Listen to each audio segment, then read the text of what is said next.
সুপ্রিয় শিক্ষার্থীগণ, আজকে আমরা আলোচনা করব এবিটিএ টেস্ট পেপার পেজ 184 পাতার প্রশ্নগুলো নিয়ে।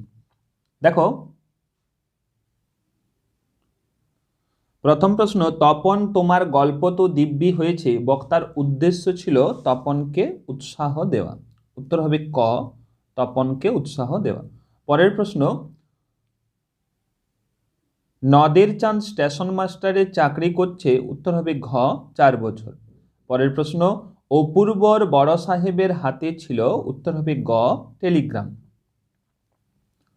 পরের প্রশ্ন, গানের গায়ে মোছা হয়। উত্তর হবে ঘ, রক্ত। পরের প্রশ্ন, সখী সবে আজ্ঞা দিল, যে আজ্ঞা দিল সে হলো পদ্মা। পরের প্রশ্ন, দাঁড়াও ওই মানহারা মানবীর দ্বারে। মানহারা মানবী হলো। উত্তর হবে গ, আফ্রিকা মহাদেশ। পরের প্রশ্ন, চীনারা অবশ্য চিরকালেই লিখে আসছে। উত্তর হবে খ, তুলিতে। পরের প্রশ্ন, কলিকাতা বিশ্ববিদ্যালয় পরিভাষা সমিতি গঠিত হয়েছিল। উত্তর হবে ক, 1936 খ্রিস্টাব্দে। পরের প্রশ্ন, বিকেলে চায়ের টেবিলে ওঠে কথাটা চিহ্নিত পদটি হলো। উত্তর হবে বিকেলে, অর্থাৎ কখন, তাই উত্তর হবে ঘ, অধিকরণ কারক। পরের প্রশ্ন, বিনা স্বদেশী ভাষা মিটে কি আশা। এখানে বিনা হলো খ, অনুসর্গ। পরের প্রশ্ন, মিথ্যেবাদী কোথাকার চিহ্নিত পদটি যে সমাসের উদাহরণ তা হলো গ, উপপদ তৎপুরুষ, কারণ এর ব্যাস বাক্যটা হবে মিথ্যে কথা বলে যে। পরের প্রশ্ন, পরপদ প্রধান সমাস হলো। উত্তর হবে খ, তৎপুরুষ সমাস। পরের প্রশ্ন, পাখি জলে সাঁতার কাটে, এই বাক্য গঠনের যে শর্তটি মানা হয়নি তা হলো গ, যোগ্যতা। পরের প্রশ্ন, এদেশের বুকে 18 আসুক নেমে। এদেশের বুকে 18 আসুক নেমে, এটি অর্থগত দিক থেকে হলো ক, প্রার্থনা সূচক বাক্য। পরের প্রশ্ন দেখো, যে বাচ্চে কর্মপদটি কর্তা হয়ে ওঠে সেটি হলো। উত্তর হবে কর্ম কর্তৃবাচ্য, অর্থাৎ ঘয়ের উত্তরটা ঠিক। পরের প্রশ্ন, আমার খাওয়া হয়নি, এটি যে বাচ্যের উদাহরণ তা হলো খ, ভাব বাচ্যের উদাহরণ। এরপর এই পেজের এসএকিউ প্রশ্নের উত্তরগুলো দেখে নাও। দেখো, প্রথম প্রশ্ন, তপনের লেখা গল্পটি কোন বিষয় নিয়ে রচিত। উত্তর হবে স্কুলে ভর্তি হওয়ার দিনের অভিজ্ঞতা আর অনুভূতির বিষয় নিয়ে। পরের প্রশ্ন, এ তো বেশ মজার ব্যাপার, মজার ব্যাপারটি কি। উত্তর হবে একদিকে জগদীশবাবুর বাড়িতে আশ্রয় গ্রহণকারী হিমালয়বাসী আগন্তুক সন্ন্যাসীর বার্তা, অন্যদিকে কাঠের খড়মে সোনার বোল লাগিয়ে জগদীশবাবু সন্ন্যাসীর পায়ের ধুলো নিয়েছিলেন। এই ঘটনাকে হরিদা মজার ব্যাপার বলেছেন। পরের প্রশ্ন, নদের চাঁদের ভারী আমোদ বোধ হইতে লাগিল, আমোদের কারণ কি ছিল। উত্তর হবে নদীর স্রোত ব্রিজের ধারক স্তম্ভগুলিতে বাধা পেয়ে ফেনিল আবর্ত রচনা করছে। এত উঁচুতে জল উঠে এসেছে যে ইচ্ছে করলে হাত বাড়িয়ে তা স্পর্শ করা যায়, এজন্য নদের চাঁদের ভারী আমোদ বোধ হতে লাগলো। পরের প্রশ্ন দেখো, তফাৎ শুধু এই যে, তফাৎ কি ছিল। উত্তর হবে তফাৎ হলো অমৃতের বাবা মা আর 3 ভাই রয়েছে, ইসাবের আছে শুধু বাবা। পরের প্রশ্ন, তবে এ বস্তুটি পকেটে কেন। এখানে কোন বস্তুর কথা বলা হয়েছে। উত্তর হবে গাঁজার কলকের কথা বলা হয়েছে। পরের প্রশ্ন, অস্ত্র ফেলো অস্ত্র রাখো, কোথায় অস্ত্র রাখার কথা বলা হয়েছে। উত্তর হবে পায়ে।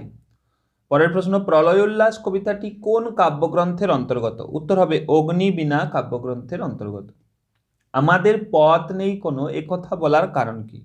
উত্তর হবে সাম্রাজ্যবাদীদের আগ্রাসন সর্বহারা মানুষের মুক্তির পথ রোধ করেছে, তাদের প্রতিনিয়ত মুখোমুখি হতে হচ্ছে মৃত্যুর সঙ্গে, তাই তাদের বেঁচে থাকার কোনো পথেই অবশিষ্ট নেই। পরের প্রশ্ন, অসুখী একজন কবিতাটি কে বাংলা ভাষায় তর্জমা করেছেন। উত্তর হবে নবারুণ ভট্টাচার্য। পরের প্রশ্ন, যাও তুমি তোরা করি কাকে কোথায় যাওয়ার আদেশ দিলেন। উত্তর হবে মেঘনাদকে রাক্ষসকুলের মান রক্ষার জন্য যুদ্ধক্ষেত্রে বলা হয়েছে, যেতে বলা হয়েছে। পরের প্রশ্ন দেখো, এতে রচনা উৎকট হয়। রচনা উৎকট হয় কিসে? উত্তর হবে ইংরেজিতে ভাবা বক্তব্যের যথাযথ বাংলা অনুবাদে প্রকাশ করার চেষ্টায় রচনা উৎকট হয়।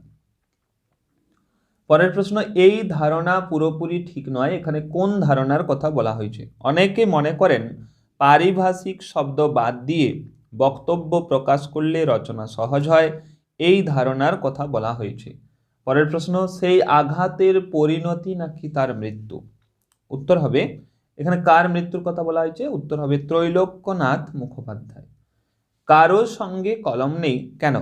উত্তর হবে কারণ সকলের সামনেই চৌকো আয়নার মতো একটা কাচের স্ক্রিন বা পর্দা, আর তার নিচে টাইপরাইটারদের মতো একটা কিবোর্ড, প্রতিটি বোতামে ছাপা রয়েছে একটি করে হরফ, লেখকরা অনবরত তা দিয়ে লিখে চলেছেন।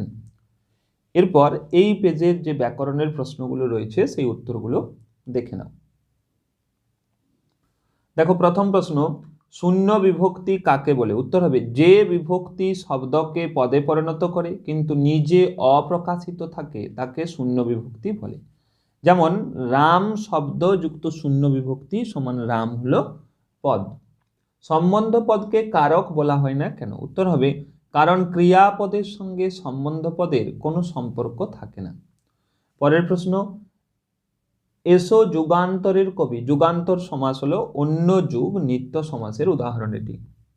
পরের প্রশ্ন, নিত্য সমাস কাকে বলে? উত্তর হবে যে সমাসের ব্যাসবাক্য হয় না বা ব্যাসবাক্য করতে হলে অন্য পদের প্রয়োজন হয় তাকে নিত্য সমাস বলে। যেমন গ্রামান্তর অন্য গ্রাম। পরের প্রশ্ন, একটি মধ্যপদলোপী বহুব্রীহি সমাসের উদাহরণ হলো মীনাক্ষী মিনের অক্ষী নেয় অক্ষী যার। পরের প্রশ্ন, বৃষ্টির মধ্যে ছেলেরা মাঠে খেলছে, গঠনগত দিক থেকে এটি কোন শ্রেণীর বাক্য? উত্তর হবে সরল বাক্য।